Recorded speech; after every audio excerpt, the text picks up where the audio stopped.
Welcome to another episode of the Zeus Podcast. I'm your host, Zeus the Prophet, and not even a force of Mother Nature can stop it, but I can. This show is proudly sponsored by iQuality Online, a platform dedicated to personal growth, creative freedom, and building real value in a very busy and very noisy world, empowering people to level up mentally, spiritually, and financially. Before we begin, I'd like to acknowledge the traditional custodians of the land on which this podcast is recorded here in Melbourne, the Wurundjeri Woi Wurrung people of the Kulin Nation. I pay my respects to their elders, past, present, and I honor their ongoing connection to land, water, culture, and community. This land has always belonged to its traditional custodians, always was, always will be Aboriginal land. Also, I'd like to say a prayer in the name of the Father, and of the Son, and of the Holy Spirit. Thank you, Lord, for this land, for this life, and for the opportunity to gather, speak, and listen. I ask that you guide this conversation with wisdom, humility, and truth. May every word spoken be grounded in love, clarity, and purpose. Protect every listener. Bless every home this reaches, and let what is shared here uplift hearts and minds. May your peace lead us, Lord, and may your will be done. Amen. All right, chosen ones. Welcome to episode 5 of the Zeus Podcast. Today's conversation is not about moments or metrics. It's about foundations. My guest today is Marlon Porter, known to the culture as Elf Transporter. Marlon is not someone who arrived once Australian hip-hop had a lane, an industry, or validation. He is someone who helped build the ground it stands on. Born in Los Angeles and arriving in Australia in the early 1990s, he became part of the movement when hip-hop was still raw, undefined, unrefined, and searching for its voice. Through foundational work with Meta Bass and Breath, through mentorship, activism, and conscious artistry, he has treated hip-hop not as a product, but as a responsibility. Today is about giving flowers while they can be received, and acknowledging a custodian of culture who has carried the torch when it wasn't popular or profitable to do so. Brother Marlon, welcome to the Zeus Podcast. Hey, brother. There you are. How are you? Yeah, absolutely. Yes, we're still there. All right. Thank you so much, Zeus the Prophet. So here. Thank you. It's great to be here. My pleasure, Love to brother. support. I want to begin long before hip-hop, before culture, before identity. Take us back to your childhood, brother. Where were you born and what kind of environment did you grow up in? Well, sometimes I think of it like I was born in the belly of the beast, North Hollywood in California. That's where my mother and father and also my uncle lived, in that area in LA. But I was really young when our family moved. I was like 2 years old. So when we moved to Chicago, North Side, Evanston, Rogers Park, North Side of Chicago, and spent my, I guess you call it pre-adolescence. Yeah, or adolescence. And then teenage years around on my birthday, my mother and I moved down to Texas. So that started a whole different chapter. 10 years after, 10 winters in Chicago, growing up, going to school there, and then moved down to Texas, began a new life there. It's very, very contrasty for me, but I still very much thank the times for putting me there in Texas, around in Houston, Texas. And then I traveled a bit. Shout out to essentially Houston, like Texas. 10 years. Houston, where I heard you've been before. You've lived there? Yeah. Well, Yeah, and after my father passed away, my mother moved us 3 boys to Houston, Texas, where we lived there for 3 years. right. And I don't know what kind of area you were in. There's lots of different impressions people have of such a big city, depending on where they're living. I lived in a few of the far suburbs, but also more internal near the city. And then eventually, so before I left Texas, I was in the warehouse district of Houston before I left there. That's where I kind of migrated to, living in a warehouse with like 18 other artists and all that stuff. That's where I discovered that artists can live in these practically abandoned type places. It was an old factory for making tanks, and now it was a bunch of painters, sculptors, performance artists. Yeah, that was when it was in the 80s, so it was very low rents, dealing with a lot of space availability for people on a lower income, like independent artists. Before that, though, to get there and discover all that took a long journey. I was going to school in this little suburb inside of Houston called Bel Air, another connection to LA. But I wasn't the French, what is it? Fresh Prince of Bel Air. No, it was spelled different, but it was this little suburb in Houston.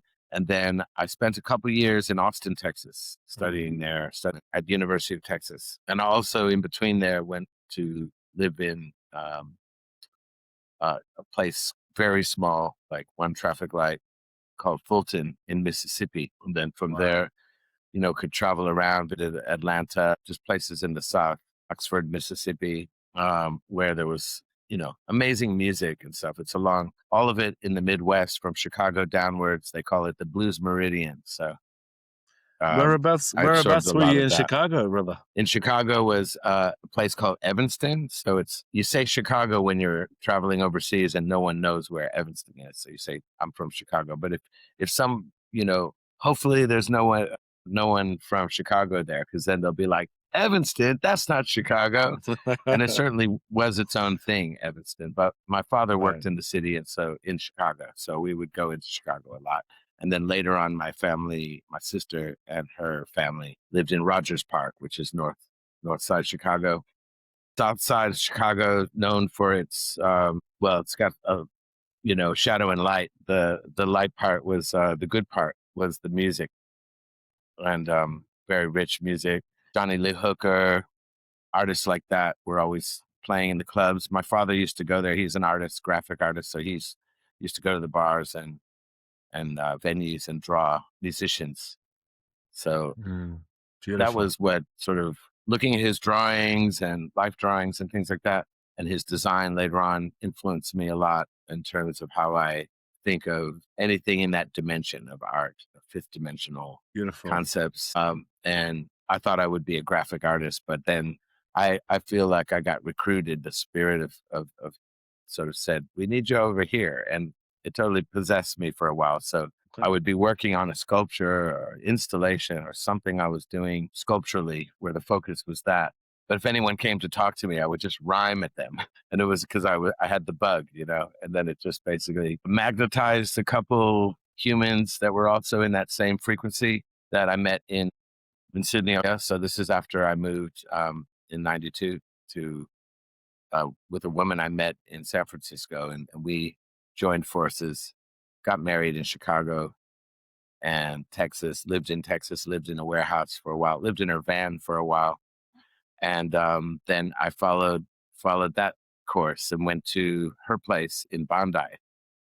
So I lived about a block from the beach. But when I first got here, I was totally impressed by the land and the newness of everything. But I was still craving some through line from what I experienced in the last phase, especially in Texas. So my life in Texas was all about these underground performances where international artists would come through our warehouse and do huge performances, like a performance of an apocalyptic set of King Lear, something like that, where everyone in the warehouse would be involved in creating the set. And then there was a festival of sound they called Sonic Works, and that would bring all the noise artists and all that stuff. And this is very pre-hip hop for me in terms of that recruitment I mentioned, which happened later, ironically, after I left the land of the American pie.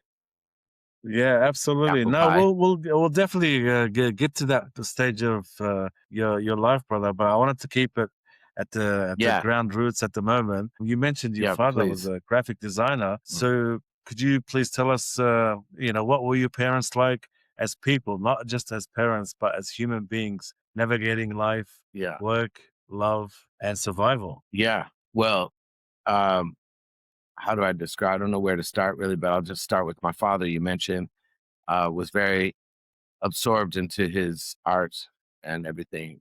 He and my mother, sort of the romance kind of petered out after a few years, but like they stayed together for me. They both gave me a lot of love. So for that, I give both of them major props for growing up in that household. I had 2 sisters as well. I have 2 sisters. I give thanks. And God bless her. one of them lives in Chicago, the other one in New Jersey. Actually, the Chicago sister has just recently moved down south to Wow. Florida, and she's living in Florida. My mother had a great love of music. She wasn't a musician herself, but she made sure all three of her kids were musicians or learned music.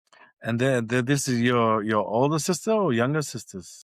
My two older sisters. The older Yeah, it sisters. was So three. you're I the was the youngest of afterthought. three. Yeah, that's right. I'm the baby. Just like me and my Yeah, family. I'm the youngest of three boys myself. I understand that for sure. That was pretty similar. profound. What values were spoken in Yeah. your household, brother? And what values were simply lived without explanation? Mm.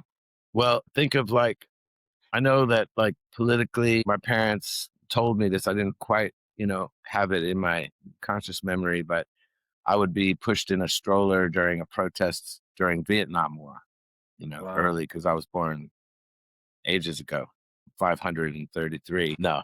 Um, so I was born in 67. So when I was in a stroller, my parents were marching against the Vietnam War. So they were kind of activists to that extent. Mm.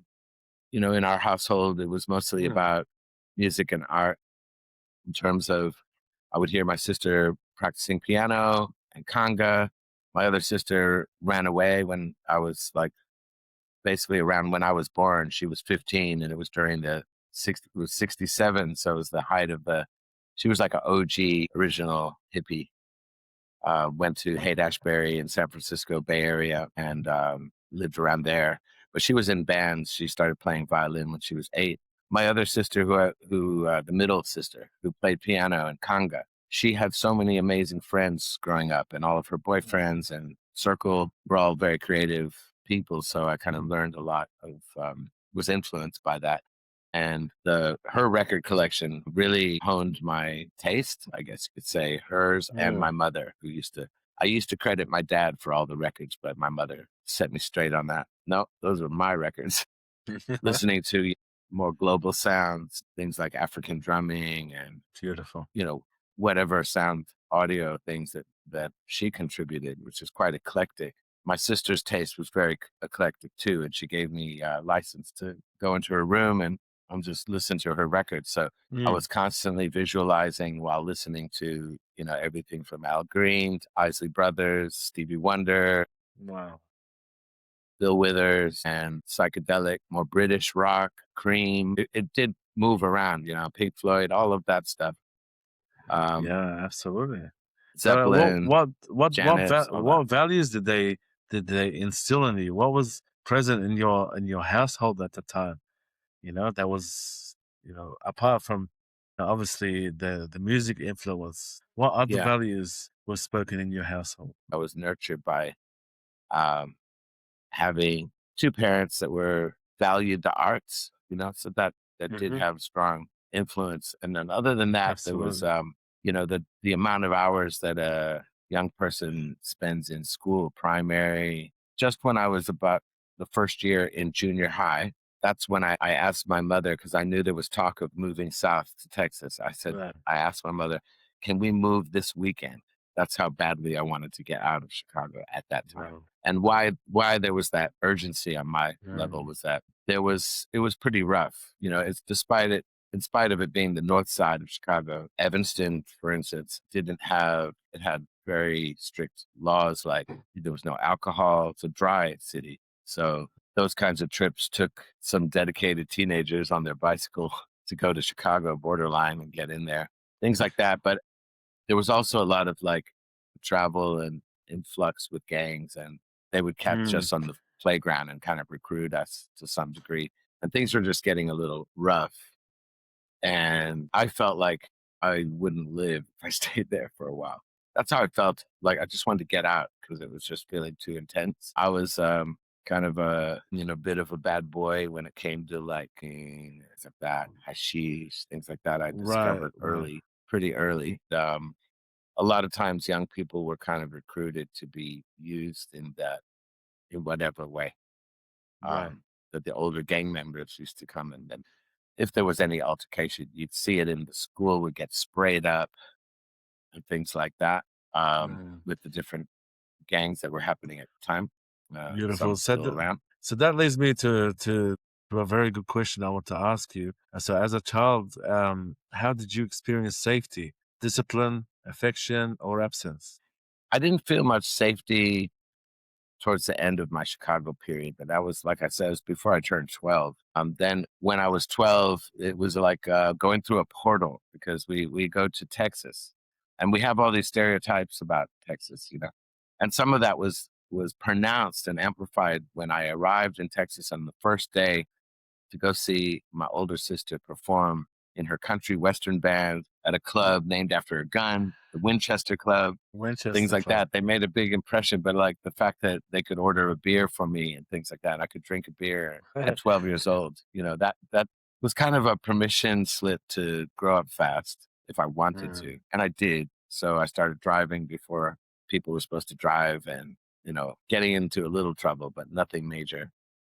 And I guess, yeah, there was like a height of me wanting to make a statement, but feeling a little lost without my dad there. My father was not that present when I was growing up, in that he was so dedicated to his art and his art world. But they would definitely come together and take me out to theater to see theater and things like that. And I was unique in that they felt I was mature enough at an early age to go with them, whereas a lot of parents would just be Mm. hiring babysitters. They felt that I wouldn't tantrum too much, so they would take me to restaurants and uh, theater and concerts and things that a lot of young people didn't get to experience at that age. And so I saw a lot of that kind of got to experience that So, growing up. would you say you were encouraged to express yourself, or expected to adapt and keep things inside? I would say expression was strong in my family. I say that in that my father was always really impressed with my drawing. He said I could draw better than him. And, he was one of those dads. It's like, wow. But he genuinely seemed really into my eye and how I was able to draw and stuff. I just love that appreciation. I notice a lot of people, mainly males, maybe have to find the Mm. way, but it's probably, across the range. But like a lot of times people pursue whatever they're doing and Mm. are always trying to win the appreciation of their parents. And I feel I was lucky in that I didn't have to do that. I'd done that at an early age. So that felt good. Beautiful. That's amazing to hear. And I always had a strong connection, like intuitive thing with my mother. She would call me, she would say that our connection was like soulmates. And she would say that in front of my sisters too. So it was like a special thing with me that my Of mother course. felt Of up course. between us telepathically. That doesn't mean that it was always getting along, because I fought back a lot of times when I felt like I needed to school her on politics or something. I was never satisfied. Mm. It took a certain Right. epiphany when I was on the phone with my mother, when I looked within and I said to myself, why would I ever argue? Why have I been arguing all these years? But that took me a lifetime to really get to the point where I said to myself, I'll never argue with this woman again. Like, I'll never Mhm. fight back or be contradictory. But my Absolutely. mother had a way of triggering people in that my nephew once described my mother as the perfect antagonist, because she would come into the room, she would bring light and energy into the room, but she would often ask the wrong questions, to whoever was speaking. She would ask the questions. I say wrong, I don't mean wrong, but she would ask the questions that were out of out of the box. She Yeah. had a way of being the comic relief, and I would be, of course, cringing a lot of the time growing up. And she had, yeah, a different type of style where she did things. It was Mm. often pushing boundaries in certain ways, but she did bring light, and she brought a lot of energy, to creative energy. So, would you say, was faith or spirituality present in your upbringing in any form? Yeah, definitely. So I come from a tribe of Yehuda. So I say Yehuda before I say Jewish, because I come from a Jewish background. But I learned early on that the letter J actually was a Y. There is no J. Mm. So anytime people are going back, into time of Aramaic and Hebrew and all that, there was Mhm. no just. So to me, those words don't actually hold that weight. It's like Yahweh and, Yahweh and Yeshua. God, like Yeshua for Jesus. So I like the original words and pronunciations. So instead of being Jewish, I'm more like you-ish. I like to think of it like that. I'm Beautiful. not you, but I'm you-ish. Yeah. Whether religious, moral, or intuitive, right or wrong, purpose or destiny were planted in Mm. you early. Well, the main thing that my mother was the one who led a lot of it, and my father led the one idea that I should get bar mitzvah, uh, a rite of passage at 13. But I must say about my father is that he was the one who insisted I be bar mitzvah. So my mother did due diligence to get me bar mitzvah. I had to learn. My father later on was a card carrying atheist. And I used to challenge him in the atheist department as well, because I was like, I don't think you're an atheist. He'd go, yeah, I'm an atheist. I think he was more like, he kind of went into more like Buddhist realms. Yeah. Mm, The way I feel he didn't even think of it like that, but I felt like he was going more Eastern philosophical as he got mm. older. But he would just describe it as don't believe in any of it, He was just fully like card carrying, proud atheist later on. Later on. Yeah, and my mother was what people called or considered a cardiac Jew. So that's someone who goes for the heart of the tradition, lighting candles to socialize, but not really Mm. follow any of the other. So our So, family was mm, fairly secular, I guess you could say, I liberal in understand that that. sense. So, if faith wasn't spoken directly, brother, where do you think your sense of conscience and responsibility came from? Yeah, well, the one thing, I think a lot of the people that I consider part of my artistic creative community, we're all a bit, I would give two words. One is a bit renegade. We don't follow it to the letter the way we're told and prescribed, Mhm. because most people I know would have some quality that I would call renegade. And the other concept is cherry picking. You get what is good of something. And I feel when I look into and study other faiths and religions and spirituality, paths. So that's what I'm doing. I'm seeing where it all joins in a truth, and also where spirituality crosses over with science. That really Mm, gets me. I'm usually more attentive when I feel that either spirituality is being talked about from a scientific point of view, and also room for science to go the other way, to, science talked about from a spiritual point of view. I think it's cool, to look at where they're crossing over those circles, and in the middle right there where they join. absolutely.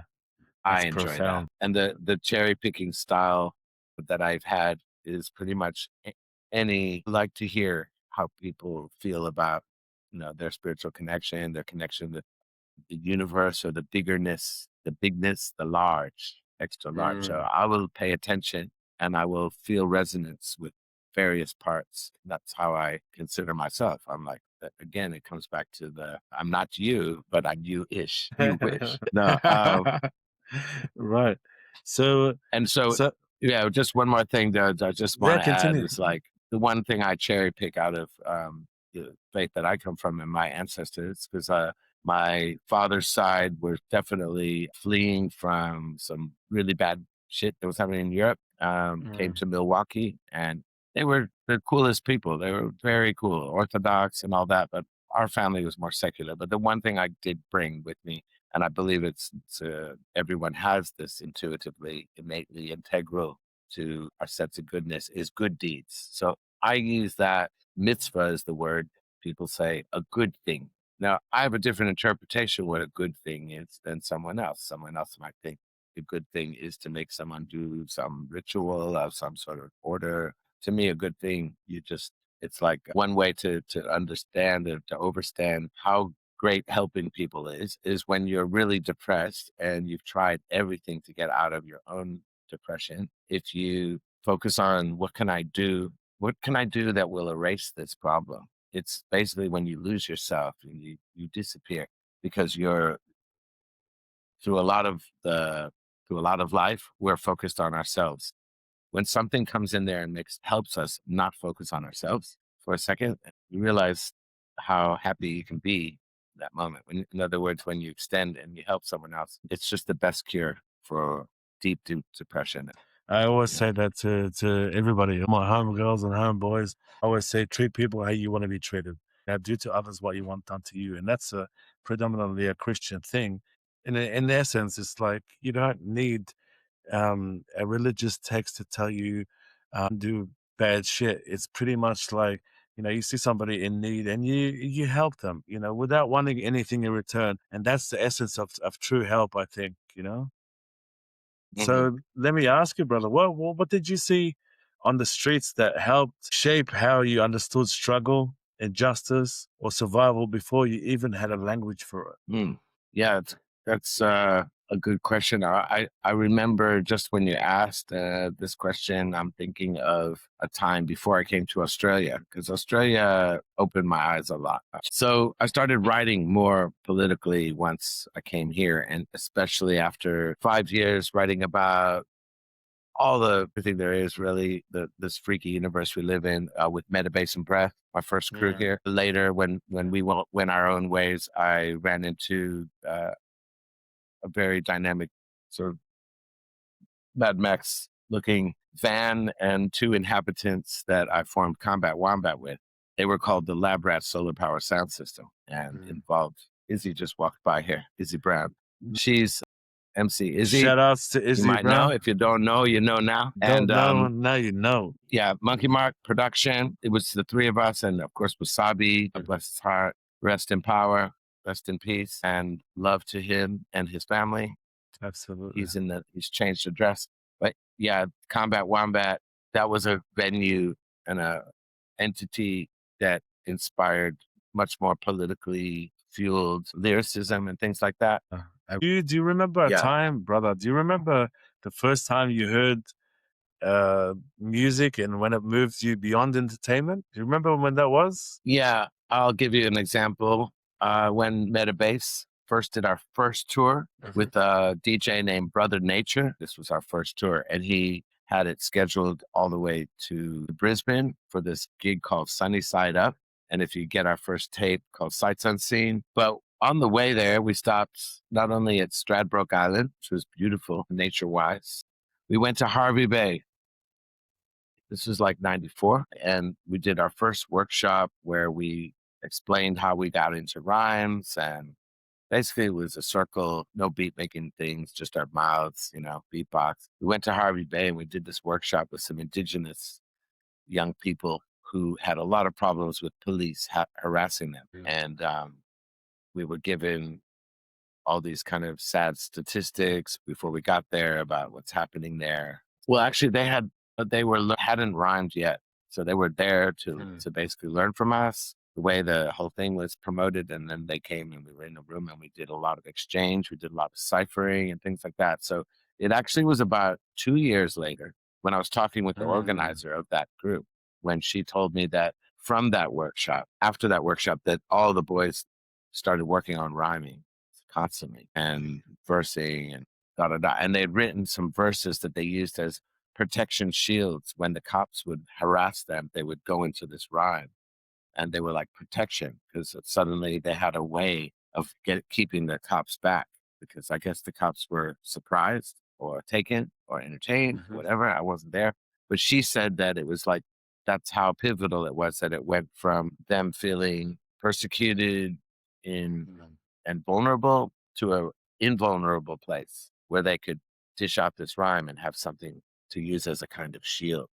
And when I heard that, it just like blew me away, because I didn't know that's what we were doing, but creating this protection shield. And I could relate to it because I've had situations where I thought I was about to be killed or mugged or whatever in Chicago, places like that. The thing that allowed me an escape route was finding a connection with whoever was doing it. But you're definitely going to have to use every tool you have. And that's a great one, to create a connection between whoever's messing with you Absolutely. somehow, and show your humanity, flex it, so that they can't run away from their humanity in that scenario. Absolutely. Yeah. Later on in another workshop, there was a kid there after we did our demonstration of rhyming and writing rhymes and talking about it. A kid pushed his paper and pencil and gave it to me and said, "Write me a rhyme. Can you write my rhyme for me?" And I was like kind of edging it back to him and saying, this is your rhyme. You can write it. Yeah. Mm. And so like then he took the pencil and started writing. And later on, the teachers said that that was the first time they'd ever seen him pick up a pencil. So that was another thing that I knew that this is more than music, but music is Mm. the way. That's the fluid for that. The first time sound, rhythm, or words made you feel seen or understood. That was on the streets of Sydney when I met up with Morganics, and we were busking late at night on the weekends with our drums, had the Arabic drums. The communication, the conversation, the hip hop there was hip hop that made me love hip hop. And at certain moments, I realized I loved hip hop. Listening to Run DMC at a party or something, it was the first time I would hear music that was making the speakers dance. The woofers be dancing to the 808 and stuff. And that Yeah. that hip hop made me love hip hop, but it didn't inspire me to do hip hop. I didn't think I was gonna follow and do hip hop, but I noticed that in one of my crew before, again, pre hip hop, when I was in a crew called Voice of I, which you can find on YouTube. Voice of I. Voice of I. Yeah, they're very industrial, very like esoteric. I was in that group and a few other groups like that, which we were just experimenting. We didn't start out going, let's be musicians. We started out as artists who were almost making fun of musicians by making like, it was almost a mockery of one of my crew is called Anorexia Nirvana. And it was before Nirvana, mind you. So once I got on the streets busking and I realized that hip hop was blowing up, and this is, but when I started busking on the street, I just loved the fact that I could just play hip hop, play the heartbeat, of hip hop instead of having to hold back. And like, because I think the issue with the other crew was that they didn't want to sound like pop music at all. So anytime it started to sound like something like hip hop, they didn't want it. Whereas I was really craving it. So again, certain crew opened me up to it. KRS-One, BDP, NWA, Yeah, productions. Run Yeah. DMC, all those For crew sure.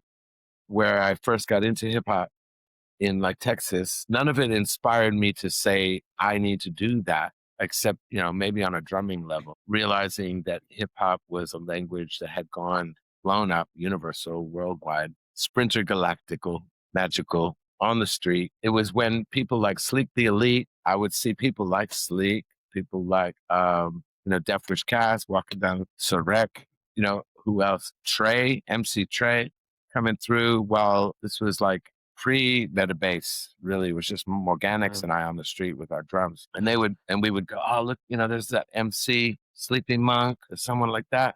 And we would play like a hip hop beat. We would just get into a hip hop beat.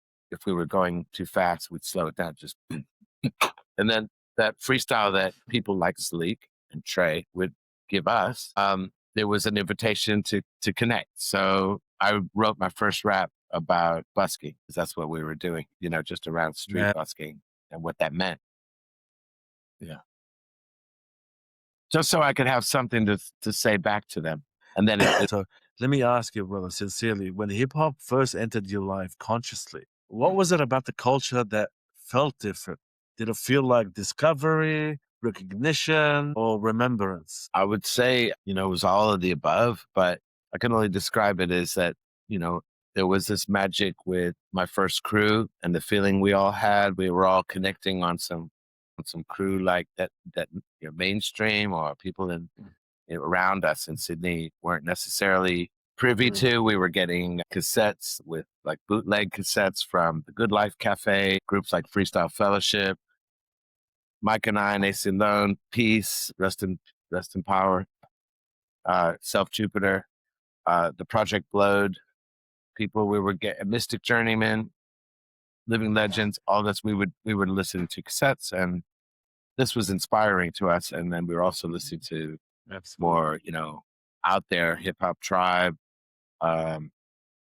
leaders of the new school, all the Organized Confusion, Pharaoh Monch, one of my favorites. So this was the era that invited me on the mic. Did it feel new, or did it feel like something you had always been waiting for? It felt like something that everything about me, like in terms of how I wanted to, what I felt like I was embodying anyway, the energy of hip hop.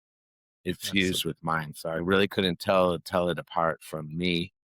But I also recognized I had this voice when I first got recruited, that when there was this big voice and it said to me, "Are you ready for all the politics and all the shit that hip hop deals with? Are you willing to deal with that?" And it was like it wasn't even a question. It was like, of course, Right. Why I said that is because ultimately it comes back to the simplicity of human connection, which is what motivates me, and what continually, like, exponentially amplified my vibe after going to New York, the birthplace, because that's what my crew did after we got together. We said we can't just do hip hop in Australia without having connected. We already connected on commonality groups that had already gave a certain permission by their exploratory nature, that then reconnected to our artistic, astronaut flavor. Go out there and explore. So you wanted to go back to the Bronx where it all began. Yeah, we went back there, and that was the 2 trips we made, where we stayed several months each trip, self-funded tour, for ended up being 7 or 8 of us, 98. And those 2 years, I guess, inspired me, till now. They still inspire me, those times. Because in New York at that time, the hip hop utopia village that we could imagine, where everyone use these skills to connect and to resolve issues and all this stuff. The village of MCing, b-boying, turntablism, graph, all of it came together. Absolutely. And it was born in New York. So like when we went to New York at that time, it was a renaissance. And then bring in the poetry and hip hop, teaching each culture, sort of teaching each other the things that it was missing. So hip hop thus became more of a poetic form, and poetry became more of a vibed operation of like rhythm. That's where poets learned how to deliver something, through the hip hop artists, in terms of the lyrics. Because I was focused on the lyrics at this time, but it always had a b-boy quality to it. Like when you deliver, when you're up on stage, you have to connect with a b-boy or b-girl inside, because it's a physical thing. And you notice that when you're my age too, and you're trying to like get through an hour set, half an hour set, whatever, and you think, it's like, damn, why did I write so many words? It's athletic, because it all comes down to the breath. It all comes down to breath control. Absolutely. Yeah.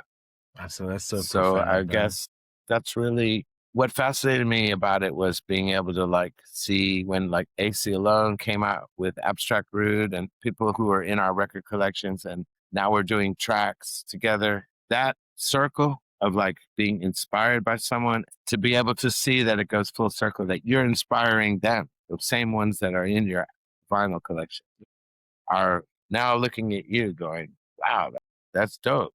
Yeah, I've always considered you a mentor, so you've always inspired me, brother, always, ever since I first met you Blessings. many, many years ago. And I've had a chance to see you on stage a few times, and man, you rocked that shit, man. You had the crowd going. Your energy was on fire. It was like you're from an intergalactic universe, man. You weren't even on Earth at the time. That's like Respect. blew my mind, man. It's like, wow, you transcend space and time when you're on stage. So that's what truly inspired me to get into, proper conscious hip hop, and revolutionary shit, man.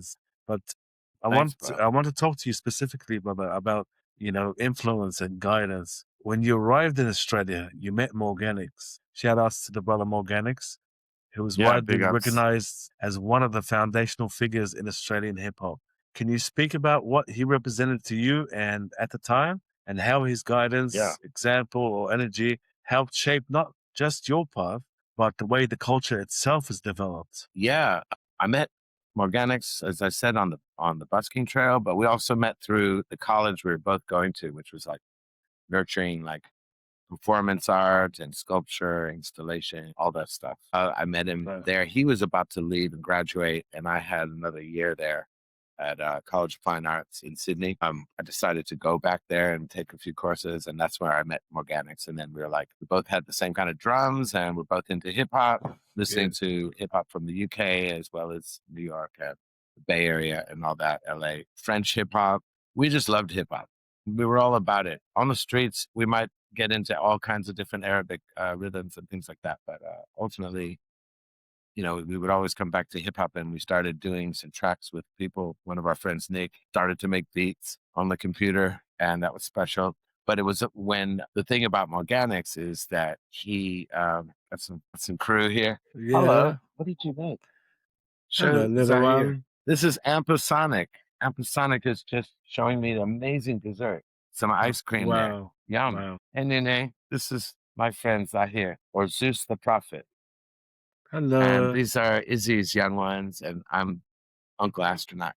God bless you, little one. Yeah, it's a good environment. Yeah, so Morganics and I were both finding hip hop so intriguing and drawing us so close, and we knew that hip hop existed in Australia, so we went every chance we had to concerts like Deaf Wish Cast was going on in the western suburbs. Nice. There was a group. What year was Brethren. this? What year was this? You would love Brethren too. Like around 90, 94. This is in the early part of Metabase. We kind of got going around 95 and went all the way for 5 years, almost to 2099. So around 94. What was great about meeting Morganics is that he had this interdimensionality about him. As in the performance arts, he was doing his one-man show at the Performance Center, which was like a storytelling thing. He also was working with a group called Post-Arrivalists. I mean, my primary force of intrigue was based on the musicality, whereas they were all about the whole circle of theater. Theater includes everything, so it's got everything. But Morganics had this theatrical background, b-boy background, and all these things coming together. And he also had a clue about some of the crew that I was listening to when I was in Texas and hoping to connect with in the Southern Hemisphere, like SPK, groups like that, really industrial and odd crew. And then so I knew it was out here, but I couldn't find it until I met Morganics. He was going to be my gateway and portal to all that stuff. Before the hip hop was on the, in the sites, it was just about that, connecting with people who were doing strange loops and marketing it in such a way that it had this mystery to it, like groups with weird names, Nurse with Wound. There's just one dude, Muslim Gauze, very much into talking about the Palestine and things like that, but making loops. There was Dead Can Dance. There was Legendary Pink Dots, Tear Garden. I could go on and on. All these groups that were influencing me before hip hop ever really got sunk in. Wow. It sunk in when we were on the streets, as I mentioned. It was ironic that I grew up in the States and I digged hip hop. I gave it the thumbs up, but I didn't really know I would be pursuing anything to do with it, except, grooving, nodding my head to it. It was only meeting Morganics, being on the streets of Sydney, and then Morganics was teaching, he was directing a theater variety show at the Casula Powerhouse Station in Sydney. It was a old nuclear plant they turned into a power station, rather. Wow, what a journey. And so he was directing that, and he met a guy who was just floating through who also got involved in that, and that was Baba, if you know MC Baba Israel from Metabase.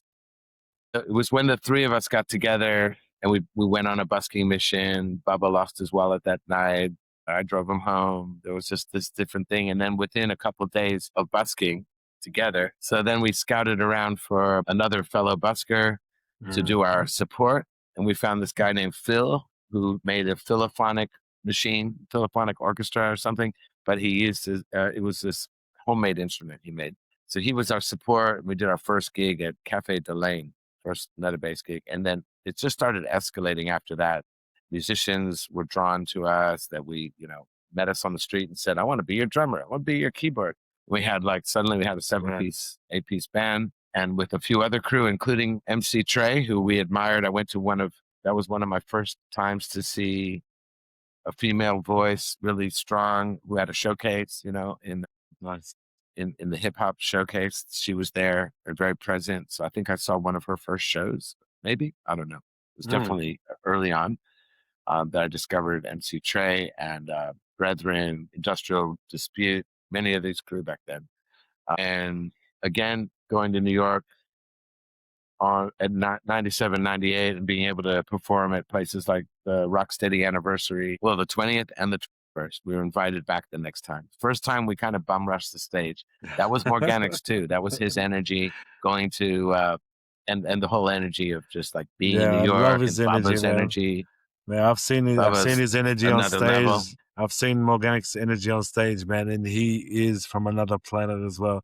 So with all that energy, and we were at Manhattan Center watching, our heroes get up there. Cold Cut, I think, was playing. Grand Wizard Theodore, who invented Scratch. People like that in the house, and Organized Confusion running late, right? And we're waiting. And then Morgan has the idea, goes up to Fat Joe and says, "Hey man, we're from Australia. Do you think we can get up and while we're waiting for this other crew?" He had the words, smithery, and got us. And basically then he had to run down because Fat Joe was like, "I'll give you 4 minutes." And he ran down in the audience and found me and found Bubba and I. It was like, "Come on guys, we're going to do something. What are we doing?" "Oh, okay. Yeah." We always knew what to do. Just got up there. And then we performed. It was mainly beatbox, but the audience loved it. So then we were invited back the next year to do the 21st anniversary. As a matter of trivia facts, as far as I know, this was at the time what we were told. We were the first official band, not just a MC DJ, but a whole band to be invited to the B-Boy event. And for that, we got our matching shirts. We developed a B-Boy routine as we came out, gave that event as much love as we could. And it was the first time they'd brought a band in. So it was on the 21st anniversary of Rocksteady, Crazy Legs, all that going on. Folks like that. That's why I pride myself on knowing you as a beautiful human being as well. But let me ask you, moving to Australia was a major shift, a major life shift. What led to that, and how did that affect you internally? Well, growing up in a place where everyone's saying, we're the greatest country on earth, you're like, if that's the case, I better get out of here because I don't feel that. I better explore. Maybe I'll feel that later. But I always had red flags constantly with this over exceptionalism. A woman I met there. She was like, I live in Australia. Okay, let's go. Coming here, felt a lot of newness, of course. It's the other side of the planet. It shocked a lot of my friends in the States because they weren't expecting it. Anyway, I came to Australia. And what was the other part of your question? That's your journey. So that's what I'm, leading to as well. What parts of yourself felt uprooted and what parts felt tested or refined by that change? It can be something, it can range from things you might want to see the equivalent of, like the equivalency to the deranged, insane, but, exquisitely exotic, brilliant, underground scene in the States that I discovered. I wanted to sort of see the equivalent here. Beautiful. I was always looking for that. Not so much what people see just in a simple way, I guess, but I was more complex back then. Looking for that had to be proven. And it was never quite the same because nothing's ever going to be like that. Things keep moving and evolving. But what I did discover, like I said, when I met Morganics, I discovered all the stuff he was into and the groups like post-arrivalists that were multi-tier, interdisciplinary chaos centers, strategic chaos for society. They were very, exploratory like that. And I saw that Morganics was hosting it. So he was like this bizarre host bringing us in to that world. Bringing the audience in to these journeys. But there was also drumming on 44-gallon drums and, the kind of performance elements that I was craving.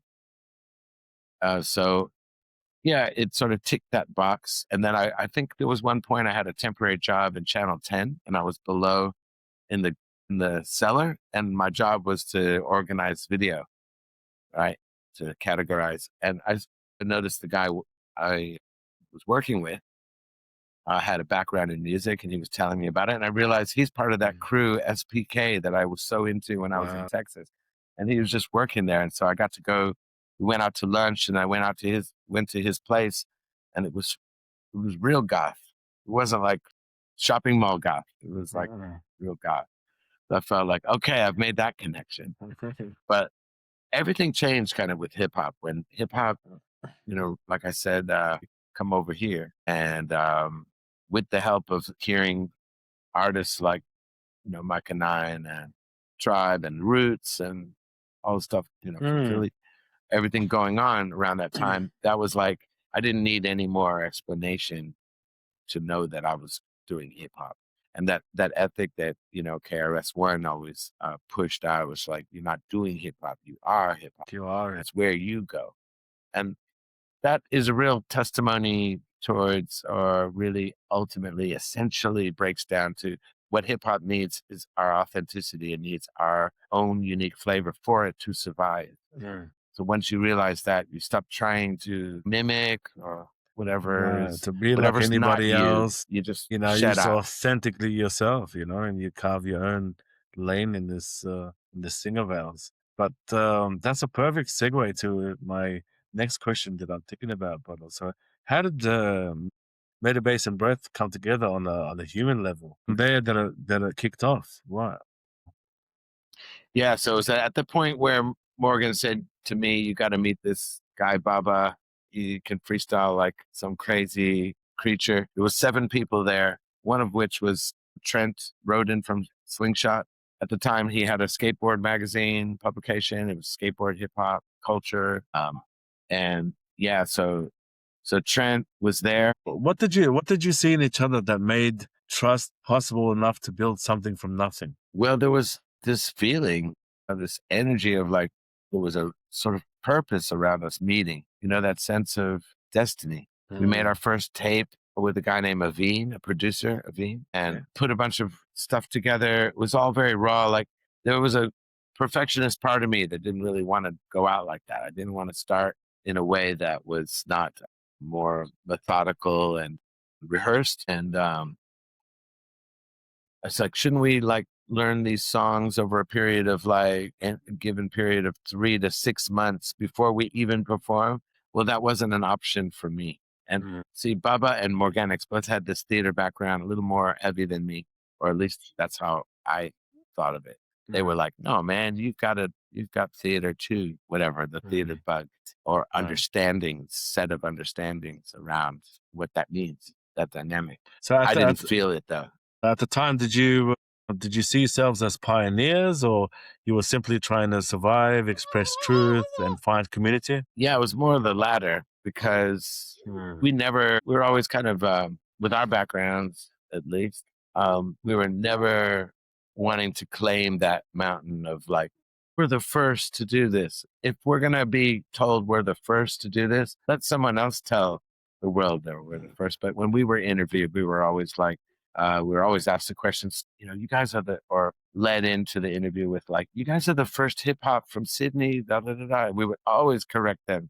First thing, spend the first part of the interview just saying, nah, and we'd mention everyone who had been doing it before us because you got to give props to what was there before. And eventually those crew, a lot of whom may have been skeptical of us and our way of doing things. So, as I said, it was a chaos and a friction between how we wanted to do it that kind of made it more exciting. So even my resistance to going out there on stage was part of what it was, like them kind of almost metaphorically, at least, pushing me out there and saying like, you don't need to have learned your verse. Just do it.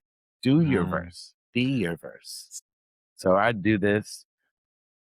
Yeah, I would just do this, but I would do it almost against, there was a fight going on, and I knew there was a fight. And later on, someone critiqued me that I didn't feel like I was good enough or something to do it, and I wasn't able to do it. But having this strong force of my friends to push me out there, so in that way, I was really lucky. I ended up doing that. Beautiful. Getting into it that way, even if it felt like I was drowning, treading water. But eventually, you learn it. You learn to master yourself, to master who am I? And what am I here to prove? What am I? You have to ask yourself and interview yourself to know why you're doing it.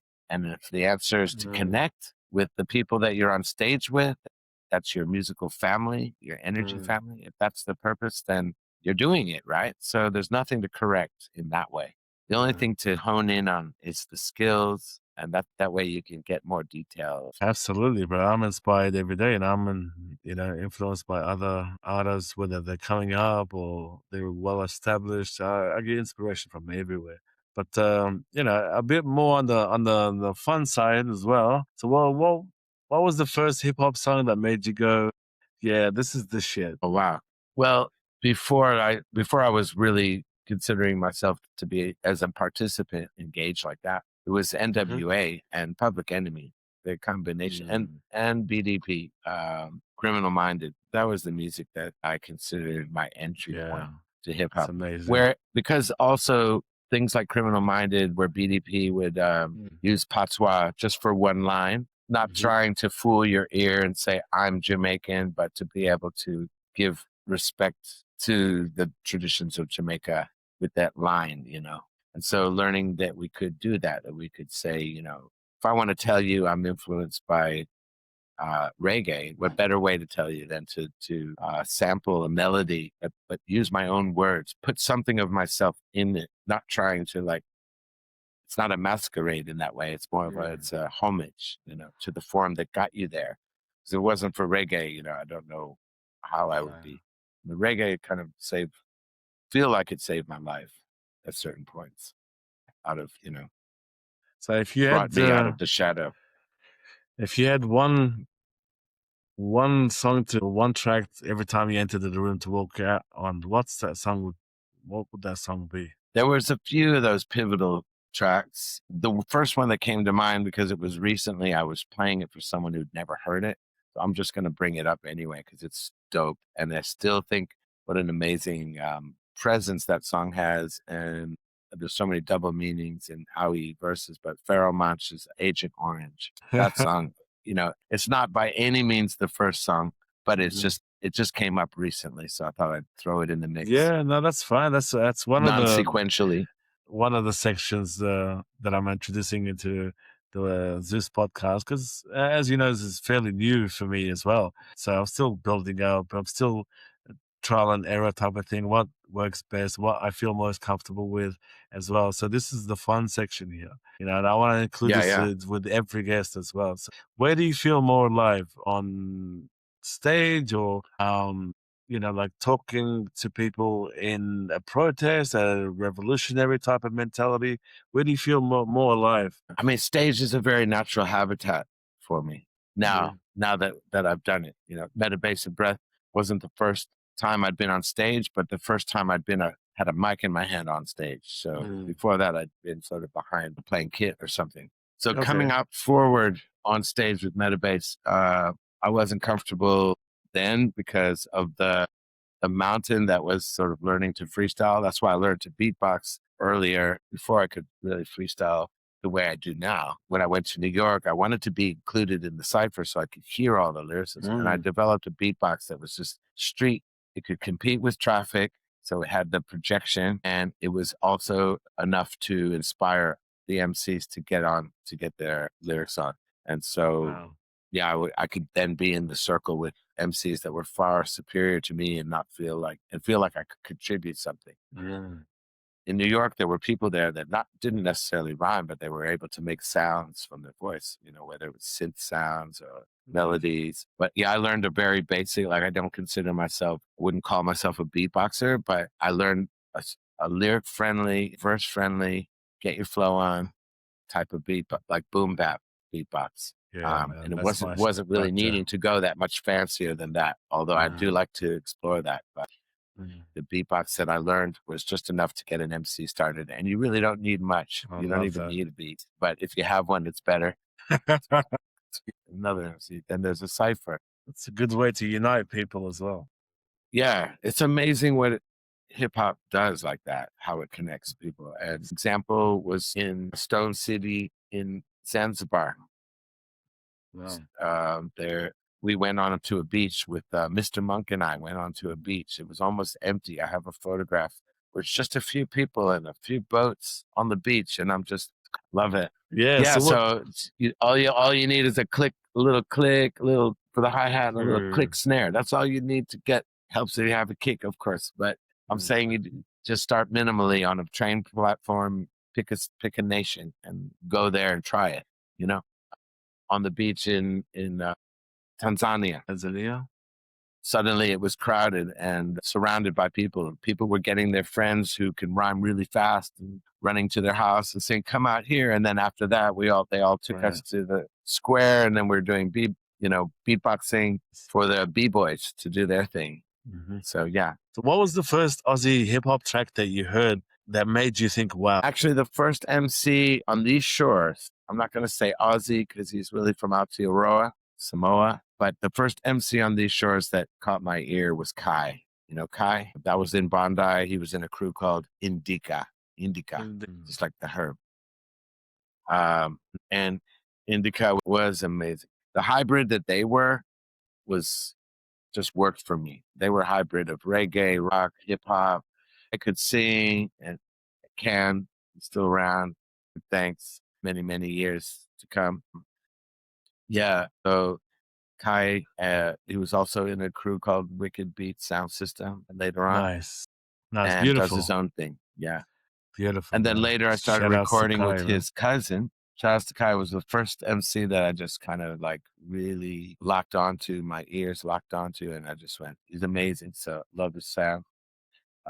His cousin is on this vinyl, which is my latest vinyl. Thanks to Heptune on the Dope Man Wins on the art, and Brian Itch on my logo here. But this guy here, I don't know if it's backwards because of the camera. Raja 45 is also cousins with Kai, and I didn't know that when he came into my studio. It was after we started working. I mentioned Kai. He's like, "That's my cousin." Yeah, so it runs in the family. Yeah, this beautiful, sublime vocals. Hopefully, we'll all do a track coming up soon. God willing, man. Big up and shout to Stay Nice. You know, Stay Nice. Yeah, top bloke. Absolutely. Just came back from Thailand. We just did a track in his backyard.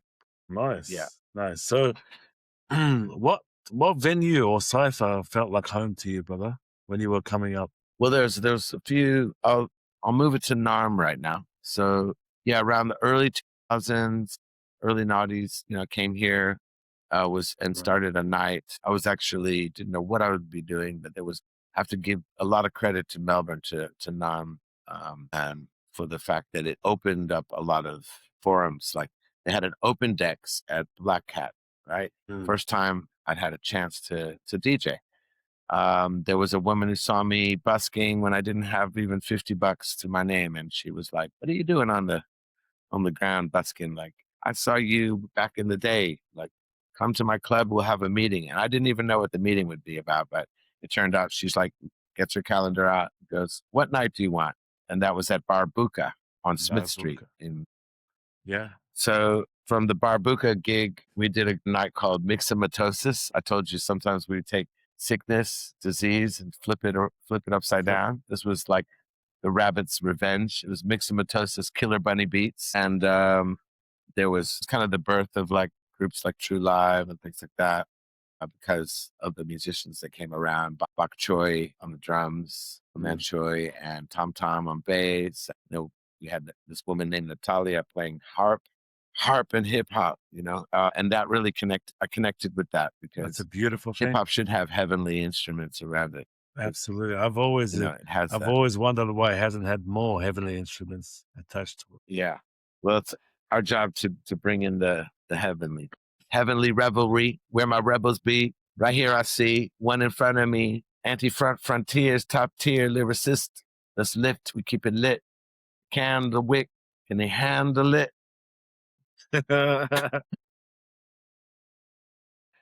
Go ahead and have Through a fit. The twilight. Let me take you back in time to a place where the world had a beautiful face. Under a microscopic lens, the letters trends of a category 7 now depends on whether or not you have the will to survive and really change the whole world for the better. Because you got to be able to lead by example, and you got to be able to take a leap of faith or a gamble. Handle everything clean and light the candle on the mantle in a world full of motherfucking scandal. And now, funny little brother, if you want to make some money, get the off your ass and make a dash for the door like the year of the assassin. Go outside and make a killing with your so-called passion. But remember to stay on course, grab a horse and head north. Like the fine satisfaction of a job well done. as we bask in the glory of the sun. I'm the prophet, and I'm here to help the people. Public enemy number one, mother. Yes, Yes. Public enemy number one. That's a shout out to Public Enemy. But you've always extended hip definitely hop. one of the anthem makers. You know, brother, you've always extended hip hop beyond yourself. Community, mentorship, service has always been essential, you know, to your journey. Why was that never optional for you? I think it's the way that, you know, like I said, that time when Metabase started was really a lot of what you might call militant form. It was like boot camp, you know. Yeah, boot camp. For lack of a better term. The street cipher, traveling to New York and the Bay Area with Metabase and falling into ciphers over there, coming across ciphers, forming ciphers, started this, there was this festival that, you know, Baba worked really hard and with Trent to create, and Morganics and Donna, who was singing, that was Taro. She called herself MC Taro. There were so many contributors. I couldn't begin to name all the people that were around us. Absolutely. So big thanks to everyone who doesn't get named because they were around at that time. And like Maya Jupiter, you know, she got up with us in the park during the 10-day festival of hip hop. That was the way that hip hop showed itself to me. And like I said, from the street level, but then the spiritual element was always strong, just sense of spirit about it that it just naturally carries. And is it okay to do an interview with one of your guests being like slowly into the darkness? It's getting dark as far as the screen. Yeah, absolutely, brother. Is that okay? Or do you want me to change settings? You're allergic to something. You're my mentor, digitally. man. I won't be offended by anything that you do, my brother. You know, I got so much respect for you and so much time for you, man. Like you saw me as somebody different when I was coming up as well. You didn't see me as that average person. You saw something in me that I didn't see in myself yet. And I always respect you. Blessings, man.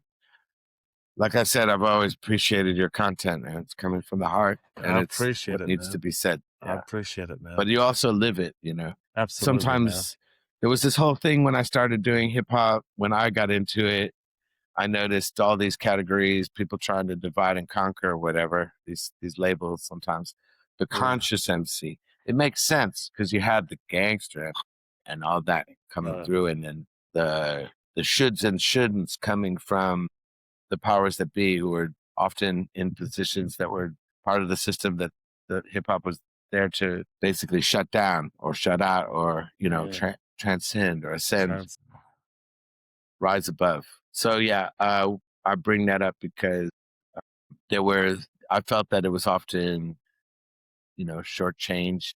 Like labels often just, they're not really good in the end. Like, who's to say what a conscious rapper sounds like? What is consciousness? It makes you question everything, which is good too. If you're writing, if you're composing, it's good to have all these provoking attempts to cage us in or box us in, because then we have to go.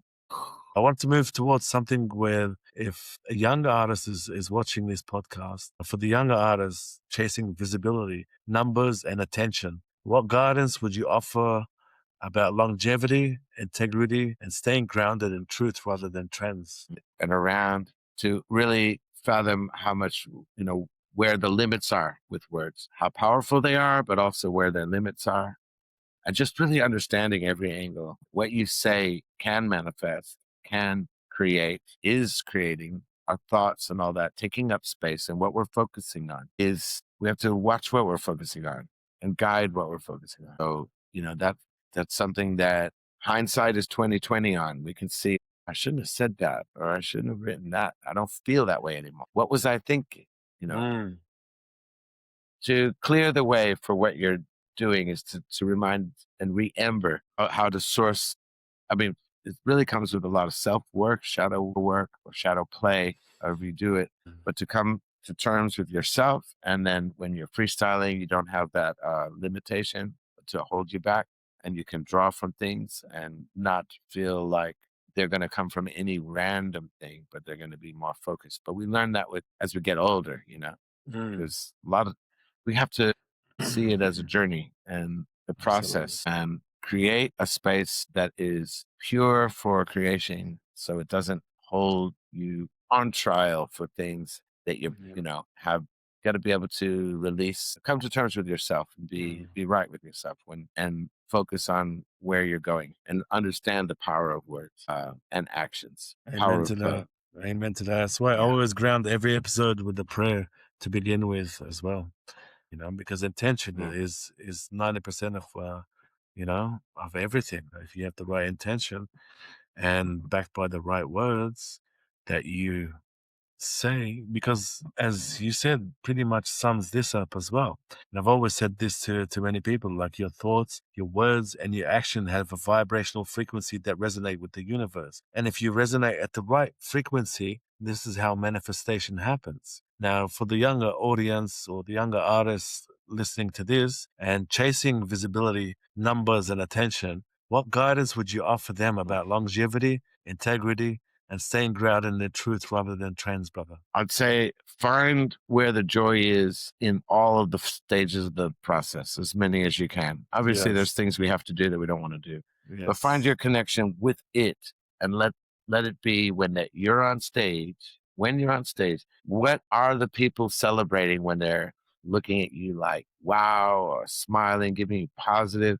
They are noticing your love for what you do. And it's love for you in a sense, because the more you give something like music, the more it gives back. So what people are connecting with is that connection that you've created.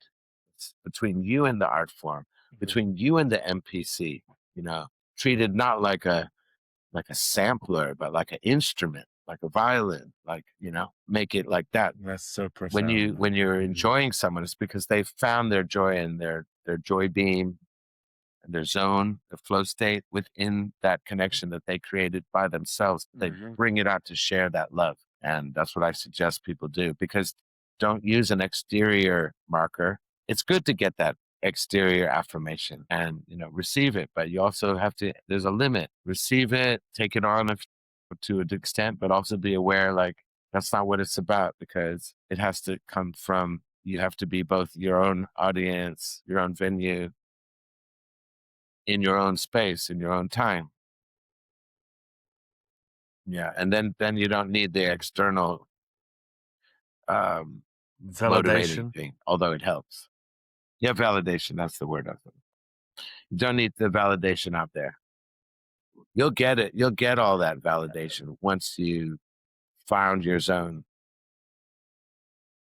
Something that most artists don't hear coming up, and when they first come in, they search for that validation. They they try to mimic other people, and they lose their own creativeness, their own creative control in the process, trying to be like somebody they're not, try to follow all these trends. But that's pretty profound what you just told them as well. Yeah, to whoever's listening, do what makes you happy, pretty much. What Yeah, makes that's you right. smile, what makes you wake up in the morning, what you love doing. If you us what you love doing, do it. Don't let nobody tell you otherwise. That's That's right. a And perfect nurture your thirst. nurture your thirst as Keep the well. thirst. Keep the hunger. Keep the hunger as well. So, my Yeah. brother, Keep the fire. when you reflect on your life beyond music, what are you most grateful for? That's definitely, I'm grateful for in this process of doing what you love and then feeding yourself, but also letting the cup spilleth over, Right. and then adding to something bigger than just you as an individual, connecting, doing, it's when you connect, there are people you are reaching. You don't have to be aware of it, but 10 years from now, you will be aware of it because they'll come up to you. And people will say, thank you for what you did. You changed my life somehow. And I've had those experiences where my life was changed by someone doing a small gesture. And I would love Same. to be able to tell them now.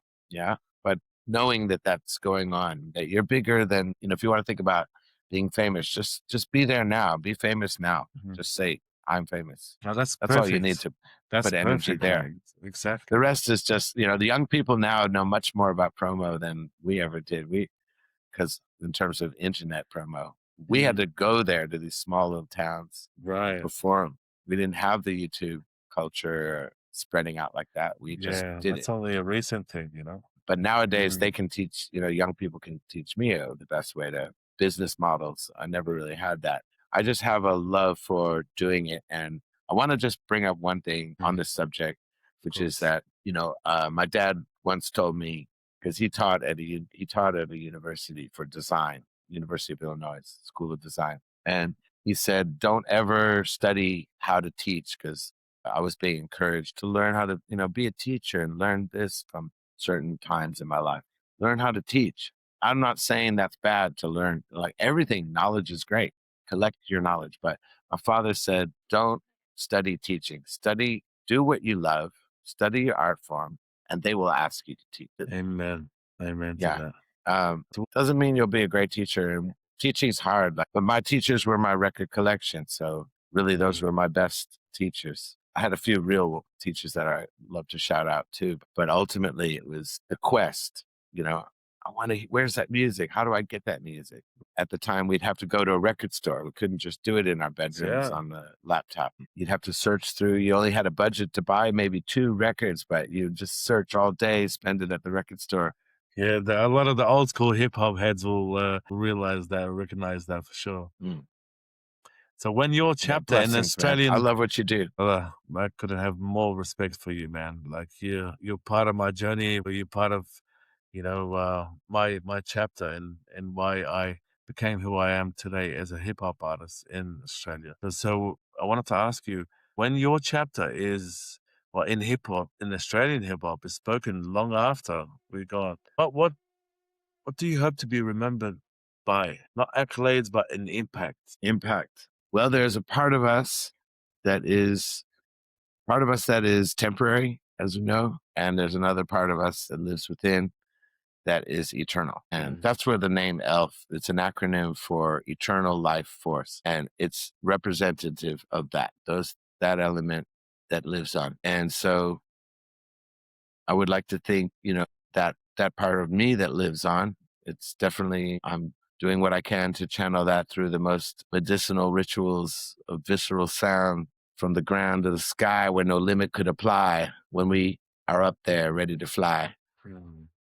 In the spirit form, I hope that that my music is able to bring someone else to this feeling of aliveness, and celebrate life. And sometimes, it takes to make the music resonant, it has to sometimes, deal with all the grief and all that stuff, because that's what makes it real and human and stuff. So put it in there, then filter it through your craft and the way you want your cadence and what you want to say and how you want to say it. Are you saying something's never been said? Probably, maybe, probably not. The last rap I wrote, I realized I've been saying this stuff since the beginning. What's different about this rap? Well, it's the flows, really.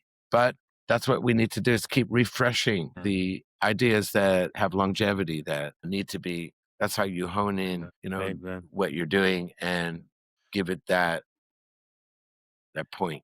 You've just answered the next 2 questions that I was just about to ask you, my brother. Oh, really? That's how much, eternal life force. No, don't be sorry, man. That's a beautiful thing. That's the eternal life force right there. You're right. But before we close, let's soften this space.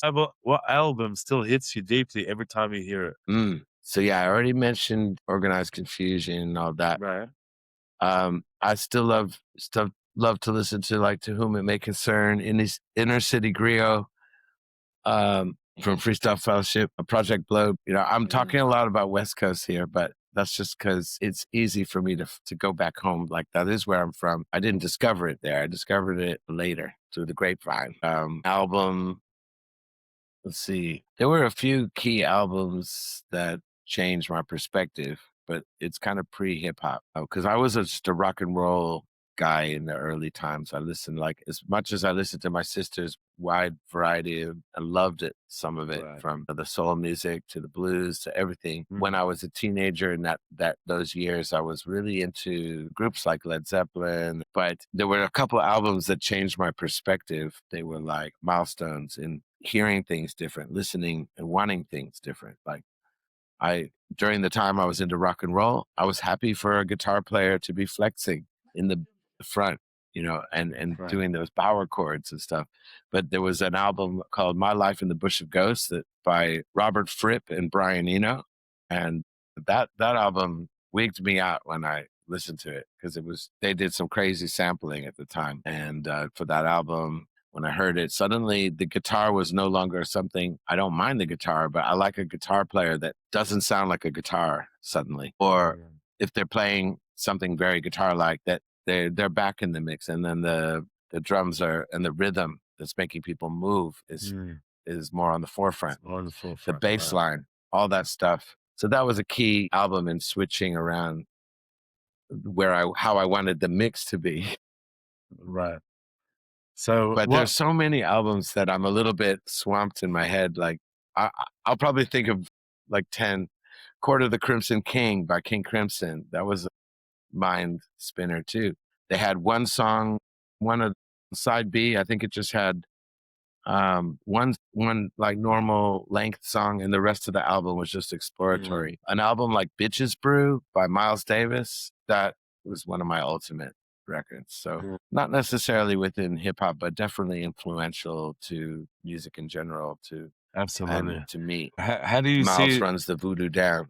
So how do you see the hip hop scene in Australia now, and is there any room for improvement? Well, yeah, always room to improve. I've been, as you know, living overseas in Indonesia, in Bali specifically, traveling into Java here and there, but mainly in Bali, in Ubud. And I've come back to Narm a few times, and to Australia, just going up the coast. And when I've come to Melbourne, it always reinforces how there's something special here that is music on another level. Maybe it's the weather, I don't know, but there's something that I love about Melbourne music, ecology, the ecosystem here. And maybe the weather that I'm complaining about, that I can't stand during the winter, is the same weather, it's the same agent that makes people stay in and play their Rhodes keyboard or their Korg or whatever, and learn it on a next level. And what I do love, again, like, I know it's not exactly your question, but what I do love about Melbourne music is that the taste of the audience and everything, it's about, like, an audience doesn't mind going to see a bunch of musicians who they know are like top tier and creating from the ground up at each song, like nothing prepared, just like someone starts doing something, then someone else does it. And there's an openness to that here in Melbourne that's unique. If you go to a place like Chicago nowadays, because I've gone back as an adult, everything I told you about Chicago before was from the perspective of like me as 10 years old, really, how I thought of Chicago, this and that. But I've gone back there a lot in my adult years. And my brother-in-law, he's a blues singer called Gerald McClendon, the Soul Keeper. And so all the doors were open to us when we would go. They would, red carpet us in there. But I wanted to make one comparison about Chicago. In Chicago, if you're a new band, they want to hear you do a famous song. To know if you're any good, they want to hear you do a song they've heard a million times to see if you're any good. But what I like about Melbourne is they want to hear a song they've never heard. And that appetite to me is really healthy. That spirit of original, new, something unique. Social. So, but damn, when coming from my own fam, know not where to begin. An evil spell seemingly working well, oblivious to the hideous pity they're too compelled to drink down the Kool-Aid. No attention to who's paid. Nothing to see here, just adherent to all their brute ways. No limit, most horrific. Kids under the rubble, war crimes most prolific. Imagery too explicit, live stream genocide, no minds can seem to pivot, y'all. More than complicit when you don't think twice, yet you double down on all that might means right. Winged hype, that not nice. How is it you ever could condone or defend ICE as if human rights only for them you like, Thank you. It keeps going. Thank you for everything you've done for the culture, brother. Thank you for carrying this hip-hop culture when it was heavy. And for leaving the door wide open behind you. This conversation is bigger than content. It is preservation. To everyone listening, thank you for being part of this moment. Thank you, my brother. Yes, give thanks. Thank you, my brother, for your time and your energy. Much respect. And I hope people really get a lot of value out of this, because you're somebody who is eternal in my eyes. Absolutely eternal life force. Elf Tranzporter. Thank you, bro. Marlon. Much respect. God bless you, my brother. I will speak to you soon. God bless you too, man. Thank you. For my audience that's joined us this long, thank you for staying present. And we shall see you on the next episode of the Zeus Podcast. God bless you guys. God bless. respect